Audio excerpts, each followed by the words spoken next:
ರೈತರು ತಮ್ಮ ಅಹವಾಲನ್ನು ಸಲ್ಲಿಸಿ ಈ ಭೂ ಸ್ವಾಧೀನದ ವಿರುದ್ಧದ ತಮ್ಮ ಅಹವಾಲನ್ನು ಇವತ್ತು ನ್ಯಾಯಾಂಗದ ಮೂಲಕ ಅಂದರೆ ಸುಪ್ರೀಂ ಕೋರ್ಟ್ನ ಹಿರಿಯ ನ್ಯಾಯಮೂರ್ತಿಗಳು, ವಿಶ್ರಾಂತ ನ್ಯಾಯಮೂರ್ತಿಗಳ ಮುಂದೆ ತಮ್ಮ ಅಹವಾಲನ್ನು ಹೇಳ್ಕೊಳ್ತಾರೆ. ನ್ಯಾಯಾಂಗದ ಗಮನಕ್ಕೆ ತರೋದಕ್ಕೆ ಒಂದು ಅವಕಾಶ ಆಗಲಿ ಅನ್ನುವಂಥದ್ದು ಈ ಪಬ್ಲಿಕ್ ಹಿಯರಿಂಗ್ನ ಉದ್ದೇಶ. ಇವತ್ತು 80% ಒಪ್ಕೊಂಡ್ಬಿಟ್ಟಿದ್ರೆ 1.5 ವರ್ಷದಿಂದ ಯಾಕೆ ಮಾಡೋಕ್ಕಾಗಲಿಲ್ಲ? ಅವರು 3 ಗ್ರಾಮಗಳು 3 ದಿಕ್ಕಿಗಿವೆ. ಇದು ಉದ್ದೇಶ ಏನು? ಟೌನ್ಶಿಪ್ ಮಾಡೋರು 3 ದಿಕ್ಕಿಗೆ 3 ಟೌನ್ಶಿಪ್ ಮಾಡ್ತಾರಾ?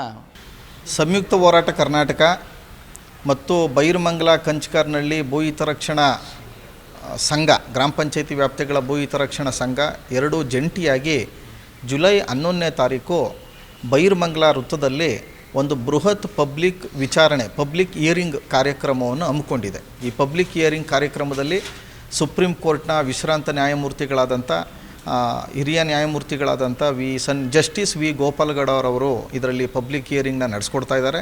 ಜಸ್ಟಿಸ್ ವಿ ಗೋಪಾಲಗೌಡರವರ ಜೊತೆ ಪ್ರಖ್ಯಾತ ಕೃಷಿ ಅರ್ಥಶಾಸ್ತ್ರಜ್ಞ, ಕೃಷಿ ಬೆಲೆ ಆಯೋಗದ ಮಾಜಿ ಅಧ್ಯಕ್ಷರಾದಂಥ ಡಾಕ್ಟರ್ ಪ್ರಕಾಶ್ ಕಮ್ಮರಡಿಯವರು, ಸಮಾಜಶಾಸ್ತ್ರಜ್ಞೆ ಡಾಕ್ಟರ್ ಎ ಆರ್ ವಾಸವಿಯವರು ಮತ್ತು ಹಿರಿಯ ಪತ್ರಕರ್ತರಾದಂಥ ಉಮಾಪತಿ ಡಿ ರವರು ಪಬ್ಲಿಕ್ ಹಿಯರಿಂಗ್ ಕಾರ್ಯಕ್ರಮದಲ್ಲಿ ಪಾಲ್ಗೊಂಡು ಪಬ್ಲಿಕ್ ಹಿಯರಿಂಗನ್ನು ನಡೆಸ್ಕೊಡ್ತಾ ಇದ್ದಾರೆ. ಭಾಳ ಮುಖ್ಯವಾಗಿ ಈ ಪಬ್ಲಿಕ್ ಹಿಯರಿಂಗ್ನ ನಡೆಸ್ತಾ ಇರ್ತಕ್ಕಂಥ ಉದ್ದೇಶ ಏನಂದರೆ, ಕಳೆದ 480 ದಿನಗಳಿಂದ ರೈತರು ಪ್ರತಿಭಟನೆಗಳಲ್ಲಿದ್ದಾರೆ. ನಮಗೆ ಈ ಬಲವಂತದ ಭೂ ಸ್ವಾಧೀನ ಬೇಡ, ಅನ್ಯಾಯದ ಭೂ ಸ್ವಾಧೀನ ಬೇಡ, ಇದು ಅತ್ಯಂತ ಫಲವತ್ತಾದ ನೀರಾವರಿ ಸಮೃದ್ಧ ಬಹುವಾರ್ಷಿಕ ಬೆಳೆ ಬೀರತಕ್ಕಂಥ ಒಂದು ಭೂಮಿ, ಇದು ರೈತರ ಮತ್ತು ಸರ್ಕಾರದ ನಡುವಿನ ಸಂಘರ್ಷ. ಹಂಗಾಗಿ ಇಡೀ ರಾಜ್ಯದ ರೈತರು ಇವತ್ತು ನಮ್ಮ ಸ್ವಾಭಿಮಾನದ ಪ್ರಶ್ನೆ ಅಂತೇಳಿ ಬಿಡದಿ ರೈತರ ಪರವಾಗಿ ಬಂದಿದೆ. ಕೇವಲ ಬಿಡದಿ ಹತ್ರ ಅಲ್ಲ, ಹಲವಾರು ಭೂ ಸ್ವಾಧೀನ ಪ್ರಕರಣಗಳು ಕೂಡ ರಾಜ್ಯದಲ್ಲಿ ನಡೀತಾ ಇದೆ. ಹಂಗಾಗಿ ಸಂಯುಕ್ತ ಹೋರಾಟ ಕರ್ನಾಟಕ ಮತ್ತು ಈ ಹೋರಾಟದಲ್ಲಿ ಸಂಪೂರ್ಣವಾಗಿ ತೊಡಗಿಸ್ಕೊಂಡಿದೆ. ಈ ಹೋರಾಟನ ಹೆಂಗೆ ದೇವನಹಳ್ಳಿ ಚನ್ನರಾಯಪಟ್ಟಣದ ಮಾದರಿನಲ್ಲಿ ಹೆಂಗೆ ರಾಜ್ಯದ ಎಲ್ಲ ರೈತ ಸಂಘಗಳು, ಕಾರ್ಮಿಕ ಸಂಘಗಳು, ದಲಿತ ಸಂಘಗಳು, ಮಹಿಳಾ ಸಂಘಗಳು ಒಗ್ಗೂಡಿ ಹೋರಾಟ ಮಾಡಿದ್ವೋ ಅದೇ ರೀತಿಯ ಒಂದು ಹೋರಾಟ ಇದು ನಡಿಬೇಕು ಅನ್ನುವಂಥ ಒಂದು ಆಶಯದೊಂದಿಗೆ ನಿನ್ನೆ ಶಿವಮೊಗ್ಗದಲ್ಲಿ ಸಂಯುಕ್ತ ಹೋರಾಟ ಕರ್ನಾಟಕದ ಸಭೆ ಕೂಡ ಸೇರಿತ್ತು. ಅಲ್ಲಿ ಕೂಡ ಒಂದು ಚರ್ಚೆ ಆಗಿದೆ. ನಾಳೆಯ ಪಬ್ಲಿಕ್ ಹಿಯರಿಂಗ್ ನಂತರ ಅಸೆಂಬ್ಲಿ ಸೆಷನ್ ನಡೆಯುವಾಗ ಒಂದು ಬೃಹತ್ ವಿಧಾನಸೌಧ ಚಲೋ ಕೂಡ ಹಮ್ಮಿಕೊಳ್ಬೇಕು ಅಂತ ನಿನ್ನೆ ನಡೆದ ಎಚ್ ಆರ್ ಬಸವರಾಜಪ್ಪ ಅವರ ಅಧ್ಯಕ್ಷತೆಯಲ್ಲಿ ನಿನ್ನೆ ಶಿವಮೊಗ್ಗದಲ್ಲಿ ನಡೆದ ಸಂಯುಕ್ತ ಹೋರಾಟ ಕರ್ನಾಟಕದಲ್ಲಿ ಕೂಡ ತೀರ್ಮಾನ ಆಗಿದೆ. ಎಲ್ಲ ರೀತಿಯ ಕೃಷಿ ಮೇಲೆ ಜೀವನ ಮಾಡ್ತಾ ಇರ್ತಕ್ಕಂಥ, ತಮ್ಮ ಸುಸ್ಥಿರ ಬದುಕನ್ನು ಕಟ್ಕೊಂಡಿರ್ತಕ್ಕಂಥ ರೈತರು ತಮ್ಮ ಅಹವಾಲನ್ನು ಸಲ್ಲಿಸಿ ಈ ಭೂ ಸ್ವಾಧೀನದ ವಿರುದ್ಧದ ತಮ್ಮ ಅಹವಾಲನ್ನು ಇವತ್ತು ನ್ಯಾಯಾಂಗದ ಮೂಲಕ ಅಂದರೆ ಸುಪ್ರೀಂ ಕೋರ್ಟ್ನ ಹಿರಿಯ ನ್ಯಾಯಮೂರ್ತಿಗಳು, ವಿಶ್ರಾಂತ ನ್ಯಾಯಮೂರ್ತಿಗಳ ಮುಂದೆ ತಮ್ಮ ಅಹವಾಲನ್ನು ಹೇಳ್ಕೊಳ್ತಾರೆ. ಯಾಕೆಂದರೆ ನಮ್ಮ ಅಹವಾಲು ಕೇಳೋಕ್ಕೆ ಎಲ್ಲೂ ದಾರಿನೇ ಇಲ್ಲ ಮುಖ್ಯಮಂತ್ರಿ ಮಾತುಕತೆ ಕರೀಲಿಲ್ಲ, ಇಲ್ಲ ನಗರಾಭಿವೃದ್ಧಿ ಸಚಿವ ಮಾತುಕತೆ ಕರೀಲಿಲ್ಲ, ಇಲ್ಲ ಉಸ್ತುವಾರಿ ಸಚಿವ ಮಾತುಕತೆ ಕರೀಲಿಲ್ಲ. ಈ ರೀತಿಯ ಒಂದು ಪರಿಸ್ಥಿತಿ ಇದೆ. ಹಂಗಾಗಿ ನಮ್ಮ ಅಹವಾಲನ್ನು ಈ ಮೂಲಕನಾದರೂ ನಾವು ಸಮಾಜದ ಗಮನಕ್ಕೆ ಮತ್ತು ನ್ಯಾಯಾಂಗದ ಗಮನಕ್ಕೆ ತರೋದಕ್ಕೆ ಒಂದು ಅವಕಾಶ ಆಗಲಿ ಅನ್ನುವಂಥದ್ದು ಈ ಪಬ್ಲಿಕ್ ಹಿಯರಿಂಗ್ನ ಉದ್ದೇಶ. ಯಶವಂತ ಟಿ, ಕರ್ನಾಟಕ ಪ್ರಾಂತ ರೈತ ಸಂಘದ ರಾಜ್ಯ ಪ್ರಧಾನ ಕಾರ್ಯದರ್ಶಿ. ಇವತ್ತು 80% ಒಪ್ಕೊಂಡ್ಬಿಟ್ಟಿದ್ರೆ 1.5 ವರ್ಷದಿಂದ ಯಾಕೆ ಮಾಡೋಕ್ಕಾಗಲಿಲ್ಲ? ಅವರು ಮಾಡಿಬಿಡ್ಬೋದಾಯ್ತಲ್ಲ ಅಲ್ವಾ? JMC ಮಾಡೋಕ್ಕೆ ಬಂದರು, ಅದನ್ನು ತಡೆದು, ಕನ್ಸಲ್ಟಿಂಗ್ ಅವಾರ್ಡ್ ಅಂತ ಮಾಡಿದ್ರು, ಅದನ್ನು ತಡೆದು, ಆಮೇಲೆ ತಟಸ್ಥ ಆಗಿದ್ರು. ಈಗ ಏಕಾಏಕಿ ಒಪ್ಕೊಬಿಟ್ಟವ್ರೆ ನಾವು ಮಾಡ್ತಾಯಿದ್ದೀವಿ ಅಂತ. ಯಾರೋ ಇವಾಗ 3 ಹಳ್ಳಿಗೆ 26 ಹಳ್ಳಿ ಗ್ರಾಮಗಳಲ್ಲಿ 9 ಕಂದಾಯ ಗ್ರಾಮ ಇದೆ, 3 ಕಂದಾಯ ಗ್ರಾಮಕ್ಕೆ ಮಾತ್ರ ಅಂತಿಮ ಅಧಿಸೂಚನೆ ಹೊರಡಿಸವ್ರೆ. ಯಾಕೆ ಅಂತಿಮ 3 ಹಳ್ಳಿಗೆ ಯಾಕೆ? ಒಂದು ಉತ್ತರಕ್ಕಿದೆ, ಒಂದು ಪೂರ್ವಕ್ಕಿದೆ, ಒಂದು ದಕ್ಷಿಣಕ್ಕಿದೆ. 3 ಗ್ರಾಮಗಳು 3 ದಿಕ್ಕಿಗಿವೆ. ಇದು ಉದ್ದೇಶ ಏನು? ಟೌನ್ಶಿಪ್ ಮಾಡೋರು 3 ದಿಕ್ಕಿಗೆ 3 ಟೌನ್ಶಿಪ್ ಮಾಡ್ತಾರಾ? ಹಳ್ಳಿನ ಅಧಿಸೂಚನೆ ಮಾಡ್ತಾರಾ? ಅದು ಏನು ಸಣ್ಣ ಗ್ರಾಮಗಳು. ಇವಾಗ ಮಂಡ್ಲಹಳ್ಳಿ 53 ಎಕರೆ ಇದೆ, ವಡೇರಹಳ್ಳಿ ಒಂದು 63 ಎಕರೆ ಇದೆ, ಕೆಂಪಯ್ಯನಪಾಳ್ಯ ಅದೊಂದು 367 ಎಕರೆ ಏನೋ ಇದೆ. ಇಷ್ಟನ್ನೇ ಮಾಡ್ಕೋತೀರಂಗಾರೆ? ಹಂಗಿದ್ದವ್ರು ನೀವು 80% 90% ಅಂತ ಹೇಳ್ತೀರಲ್ಲ. ಇವತ್ತು 10 ಕಂದಾಯ ಗ್ರಾಮ 26 ಹಳ್ಳಿ ಸೇರಿ, ಉಪಗ್ರಾಮಗಳು ಸೇರಿ 26 ಹಳ್ಳಿ ಇದೆ. 26 ಹಳ್ಳಿಗೂ ನೋಟಿಫಿಕೇಷನ್ ಮಾಡಬೇಕಾಯ್ತು, ನೀವು ಅಂತಿಮ ಅಧಿಸೂಚನೆ ಹೊರಡಿಸ್ಬೇಕಾಯಿತು. ಯಾಕೆ ಇದು ಮಾಡ್ತಾಯಿದ್ದೀರಾ ಅಂತ ಅಂದರೆ ಇವರು ಜನಗಳನ್ನ ದಾರಿ ತಪ್ಪಿಸೋದು, ದಿಕ್ಕು ತಪ್ಪಿಸೋಂಥ ಕೆಲಸ ಮಾಡ್ತಾಯಿದ್ದೀರಿ, ಅಪಪ್ರಚಾರ ಮಾಡಿ ಇವತ್ತು ನೀವು ಎಲ್ಲೋ ಕೂತ್ಕೊಂಡು 4 ಗೋಡೆ ಮಧ್ಯೆ ಕೂತ್ಕೊಂಡು 80% ಒಪ್ಕೊಂಡವ್ರೆ ಅಂತ ಹೇಳ್ತಾಯಿದ್ದೀರಿ. ಇವತ್ತು ಒಂದು ವಾರದಿಂದ ನೀವು ನಿಮ್ಮ ಕಾಂಗ್ರೆಸ್ನ ಮುಖಂಡರುಗಳು ಆಗ್ಬೋದು, ಯಾರೋ ಒಬ್ಬ ರೈತರಲ್ಲ, ಅವರು ನಕಲಿ ರೈತರುಗಳು, ನಮ್ಮನ್ನ 1.5 ವರ್ಷದಿಂದ ಕೂತ್ಕೊಂಡು ಹೋರಾಟ ಮಾಡೋರನ್ನ ನಕಲಿ ರೈತರುಗಳು ಅಂತೀರಲ್ಲ.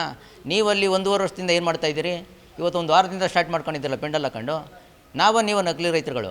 ನೀವು ಭೂಮಿ ಕೊಡೋರು ಯಾರನ್ನ ಇಡೀ ಇತಿಹಾಸದಲ್ಲಿ ನೋಡಿದ್ದೀರಾ? ಭೂಮಿ ಕೊಡ್ತೀವಿ ಅಂತ ಪೆಂಡಲ್ ಹಾಕ್ಕೊಂಡು ಹೋರಾಟ ಮಾಡ್ತಾಯಿರೋರನ್ನ ಇಡೀ ಇತಿಹಾಸದಲ್ಲಿ ಎಲ್ಲೂ ಇಲ್ಲ. ಈ ಬಾಳೆ ಯಾಕೆ ಬಾಳ್ತಾಯಿದ್ದೀರಿ ನೀವು? ಒಪ್ಪಿಗೆ ಇದ್ದರೆ ನೀವು ಕೊಟ್ಕೊಳ್ಳಿ, ನಾವೇನು ಅಭ್ಯಂತರ ಇಲ್ಲ ನಮಗೆ. ನಿಮ್ಗೆ ಯಾರು ಒಪ್ಪಿಗೆ ಇದೆಯೋ ಅವ್ರು ಕೊಟ್ಕೊಳ್ಳಿ, ದುಡ್ಡು ತಗೊಳ್ಳಿ, ನಮಗೇನು ಅಭ್ಯಂತರ ಇಲ್ಲ. ಚೆಕ್ಗಳು ಕೂಡ ಕೊಟ್ಟಿದ್ದಾರೆ. ಅದೇ ನೀವು ಹೇಳಿದ್ರಲ್ಲ, 3 ಹಳ್ಳಿಗೆ ಇವಾಗ ಮಂಡಳಿಗೆ ಒಬ್ರಿಗೂ ಕೊಡಲಿಲ್ಲ, ವಡೇರಹಳ್ಳಿಗೆ ಒಬ್ರಿಗೂ ಕೊಡಲಿಲ್ಲ, ಕೆಂಪಯ್ಯನಪಾಳ್ಯದವ್ರು ಕೊಟ್ಟಿದ್ದಾರೆ. ಕೆಂಪಯ್ಯನಪಾಳ್ಯದವ್ರು ಒಂದು 17 ಜನ ಕೊಟ್ಟವ್ರೆ. ಅದೇನೋ ಒಂದು 30 ಕೋಟಿ 40 ಕೋಟಿ ಏನೋ ಕೊಟ್ಟಿದ್ದಾರೆ 367 ಎಕರೆಗೆ. ಸಾಕಾ? ಅಂದರೆ ಅಲ್ಲಿ ಸುಮ್ಮನೆ ಏನೋ ಮೈಂಡ್ ವಾಶ್ ಮಾಡೋಕ್ಕೆ ನಿಮಗೆ ಕೊಟ್ಬಿಟ್ಟಿದ್ದೀವಿ ಅಂತ ಹೇಳಿ ಇನ್ನೊಬ್ಬರು ರೈತರನ್ನ ಒಪ್ಪಿಸಿ ನೀವು ಕರ್ಕೊಂಬನ್ನಿ ಅಂತ ಕುತಂತ್ರ ಇದು. ಈ ಕುತಂತ್ರ ಬುದ್ಧಿ ಮಾಡ್ತಾವ್ರಿ ಇವತ್ತು. ಈ ಕುತಂತ್ರ ಎಲ್ಲ ನಡೆಯಲ್ಲ.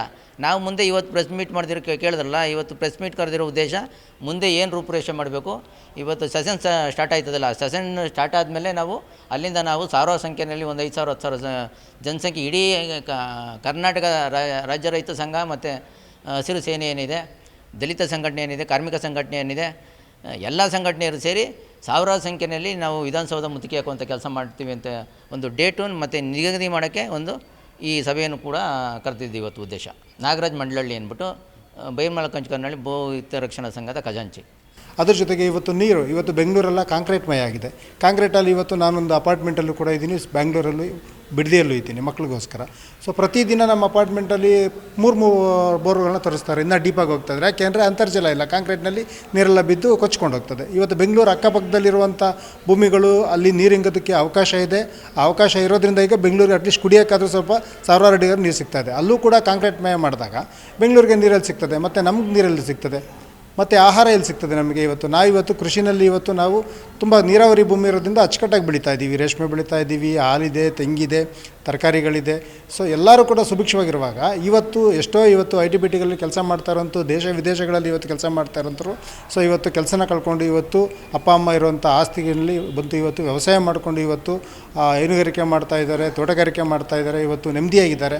ಸೊ ಅಂಥದ್ರಲ್ಲಿ ಇವತ್ತು ನಾವನ್ನೆಲ್ಲ ಕಿತ್ಕೊಂಡಾಗ ನಾವೇನು ಮಾಡಬೇಕು? ಇವತ್ತು ಬೆಂಗಳೂರನ್ನ ನೋಡಿದಾಗ ಇವತ್ತು ಫುಟ್ಪಾತ್ ವ್ಯಾಪಾರಿಗಳು ಇವತ್ತು ಜಮೀನು ಇಲ್ಲದೆ ಇರೋಂಥವ್ರು, ಸೊ ಓದಿ ಕೆಲಸ ಇಲ್ಲದೆ ಇರೋಂಥವ್ರು, ಝೊಮ್ಯಾಟೋನಲ್ಲಿ ಕೆಲಸ ಮಾಡೋಂಥವ್ರು, ಸ್ವಿಗ್ಗಿನಲ್ಲಿ ಕೆಲಸ ಮಾಡ್ತಾ ಇರೋದು, ಆಟೋ ಓಡಿಸ್ತಾ ಇರೋರು, ಏನಕ್ಕಾಗಿದ್ರೆ ಅವ್ರ ಜಮೀನಿಲ್ಲ, ಕೆಲಸ ಇಲ್ಲ, ಅವ್ರು ಓದಕ್ಕೆ ತಕ್ಕಂಥ ಕೆಲಸ ಇಲ್ಲ.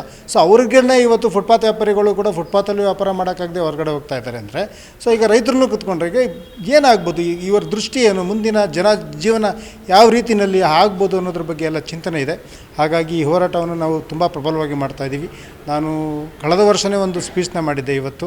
ಸೊ ಏನಪ್ಪ ಅಂದರೆ ಈ ಹೋರಾಟನ ನಾವು ಮಾಡ್ತೀವಿ. ಇವತ್ತೆಲ್ಲ ಇಡೀ ರಾಜ್ಯವ್ಯಾಪಿ, ಇಡೀ ದೇಶವ್ಯಾಪಿ ನಮಗೆ ಎಲ್ಲ ಸಂಘ ಸಂಸ್ಥೆಗಳು ನಮ್ಮ ಜೊತೆಗೆ ಬರ್ತಾರೆ. ದೇವನಹಳ್ಳಿ ಮಾದರಿನಲ್ಲಿ ನಮಗೆ ಸಪೋರ್ಟ್ ಸಿಗುತ್ತೆ. ಒಂದಿನ ನಾವು ವಿಧಾನಸೌಧ ಕೂಡ ಮುತ್ತಿಗೆ ಆಗಬೇಕಾಗಿದೆ ಅಂತ ಒಂದು ಮಾತನ್ನು ಇವತ್ತು ನಾನು 1 ವರ್ಷ ಮುಂಚೆನೇ ನಾನು ಪಬ್ಲಿಕಲ್ಲಿ ಒಂದು ಮಾತಾಡಿದ್ದೆ. ಗೆಲ್ಲುವಂಥ ನಿಟ್ಟಿನಲ್ಲಿ ನಾವು ಸಾಗಲಿಕ್ಕೆ ನಾವು ಸಾಕಷ್ಟು ಇನ್ನೂ ಪ್ರಿಪ್ರೇಷನ್ ಮಾಡ್ಕೊತಾ ಇದ್ದೀವಿ ಅಂತ ಹೇಳಕ್ಕೆ ಇಷ್ಟಪಡ್ತೀನಿ. ಆನಂದ್, ಬೈರಮಂಗಲದ ಹೋರಾಟ ಸಮಿತಿಯ ಪದಾಧಿಕಾರಿ. ನಮ್ಮ ಕಾರ್ಯಕ್ರಮಗಳನ್ನು ನೀವು ನೋಡ್ತಾ ಇದ್ರೆ ನಮ್ಮ ಚಾನೆಲ್ ಅನ್ನ ಸಬ್ಸ್ಕ್ರೈಬ್ ಮಾಡಿ, ಪಕ್ಕದ ಬೆಲ್ ಐಕಾನ್ ಒತ್ತಿ ನಮ್ಮನ್ನ ಬೆಂಬಲಿಸಿ. ಹಾಗೆ ನಮ್ಮ ಕಾರ್ಯಕ್ರಮಗಳನ್ನ ಲೈಕ್ ಮಾಡಿ, ಕಮೆಂಟ್ ಮಾಡಿ, ಅದನ್ನ ಬೇರೆಯವರಿಗೂ ವಾಟ್ಸ್ಆಪ್ ಮೂಲಕ ಶೇರ್ ಮಾಡಿ. ನೀವು ಹೀಗೆ ಮಾಡಿದಾಗ ನಮ್ಮ ಚಾನೆಲ್ ಇನ್ನಷ್ಟು ಮತ್ತಷ್ಟು ಜನರಿಗೆ ತಲುಪಲು ನೀವು ನಮ್ಮೊಂದಿಗೆ ಸಹಕರಿಸಿದ ಹಾಗಾಗುತ್ತೆ. ಇದು ನೀವು ಯಾವುದೇ ಖರ್ಚಿಲ್ಲದೆ ಕೆಲವೇ